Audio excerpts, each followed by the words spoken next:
What can I do about challenging behaviors in my early ed classroom?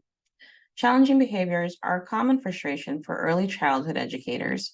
Whether a child is biting, kicking, or otherwise, all behavior is communication, and it's our job to figure out what children are trying to communicate and de escalate the situation. Sometimes these types of behaviors are turned to because young children can't consistently regulate their emotions on their own yet and may need help. They're still learning to communicate. When children can't express themselves, this can trigger frustration, which can lead to undesired methods of communication. They don't have the social skills they need to maneuver certain social situations yet. Young children do not know what it means to share. They are seeking or avoiding something, and their behavior is helping them get what they desire. There is a disconnect between staff and children, which may include personalities clashing or cultural misunderstandings.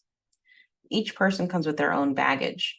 A child may be experiencing a stressful home environment. They may have experienced trauma or maybe going through a big life event that affects them in ways that they don't understand yet, leading them to respond emotionally.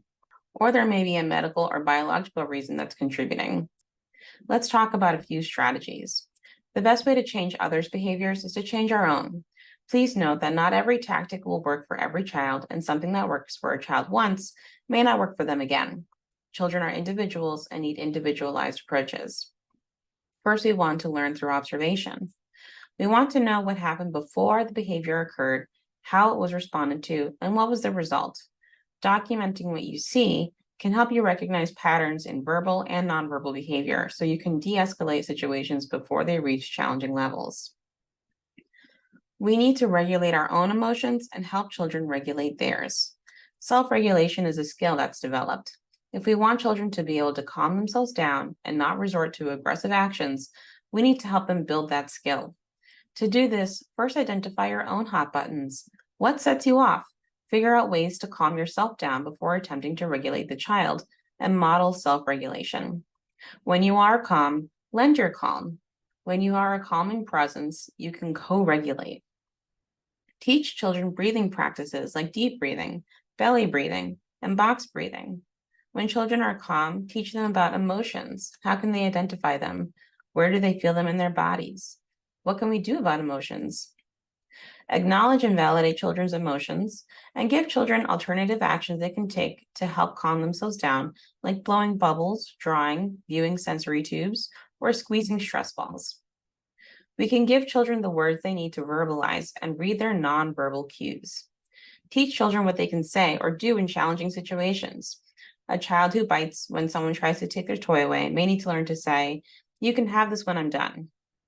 Children need us to recognize when they're communicating nonverbally. Are an infant's fists really tight? They could be hungry. A nonverbal older child may need help to figure out their own way to communicate, such as a communication chart. We need to facilitate social situations. If you find that there are many conflicts arising in your classroom, encourage children to be part of the solution and help problem solve. Demonstrate how to take turns. Telling a child to share will not help them understand what that means or what it looks like. Acknowledge when children are making positive pro-social interactions, and encourage children to use gentle hands when interacting with one another.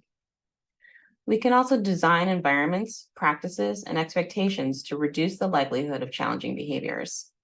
Set up our classrooms with behaviors and social emotional needs in mind, such as arranging shelves to reduce pathways for running, having appropriate outlets for throwing, or having cozy spaces in your classroom for children to rest. Think about whether your environment is loud and chaotic or warm and inviting. Does it provide opportunities for children to safely be alone? Where? And how do you protect the children's ability to be alone when they want to be? Think about the ways your behavior tells children they're safe. Are your interactions individualized? Do children know what to expect of you in your room? Are children acknowledged and appreciated? Are they provided warm, appropriate physical contact? And be mindful of child development and developmentally appropriate practice.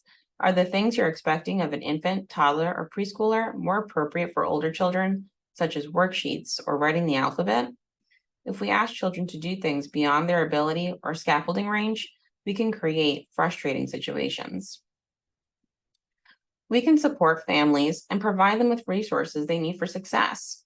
Partner with families to learn more about their children. Parents are the experts of their own children and can share insights into the cause of certain behaviors and ways to nullify them. Share developmentally appropriate expectations with families and strategies to overcome challenging behaviors at home. If further expertise is needed, connect families to local organizations or individuals that can meet their needs, including early intervention, local occupational, speech and language or play therapists, or relevant doctors. Implement the strengthening families protective factors in your program. When parents are supported using these factors, the risk of abuse and neglect decreases, and programs and families focus on the social and emotional confidence of children. For more information on how to address challenging behaviors and why they occur, please see our courses on challenging behaviors for preschool or challenging behaviors for infants, toddlers, and twos. And for more personalized guidance, please speak to your Grow NJ Kids technical assistance specialist.